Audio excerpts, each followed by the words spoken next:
എല്ലാവർക്കും നമസ്കാരം. നമ്മുടെ ലാലേട്ടൻ്റെ ബർത്ത്ഡേ ആഘോഷം പൊളിച്ചു.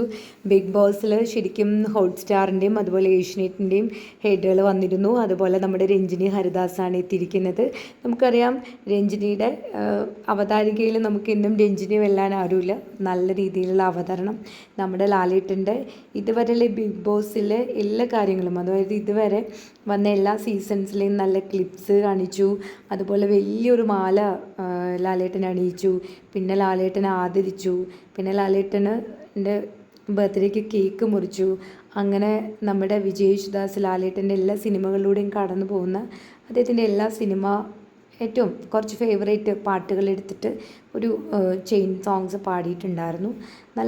എന്തായാലും നല്ല ആഘോഷമാണ്. അതുപോലെ ഇത്തവണ ഏറ്റവും കൂടുതൽ പ്രത്യേകതയായിട്ട് തോന്നിയിട്ടുള്ളത് ജനങ്ങളുടെ അഭിപ്രായങ്ങൾ പോയിട്ട് എടുത്തിട്ട് ജനങ്ങളുടെ വിഷസ് കൂടെ ഉൾപ്പെടുത്തിയിട്ടുണ്ട് പല മേഖലകളിൽ. അതായത് കർഷകർ, നമ്മുടെ മാർക്കറ്റിലുള്ളവർ, മീൻ വിൽക്കുന്നവർ, ഓട്ടോക്കാർ, അങ്ങനെയുള്ള പബ്ലിക്കിൻ്റെ ഇടയിൽ നിന്നും കുട്ടികൾ, അതുപോലെ ഡാൻസ് പഠിക്കുന്ന സ്റ്റുഡൻസ്, അങ്ങനെ എല്ലാ മേഖലയിൽ നിന്നും ലാലേട്ടന് വേണ്ടിയിട്ട് ബർത്ത്ഡേ വിഷസ് നമ്മുടെ ഏഷ്യാനെറ്റ് കളക്ട് ചെയ്തിട്ടുണ്ട്. അത് വെറൈറ്റി ആയിട്ട് തോന്നി.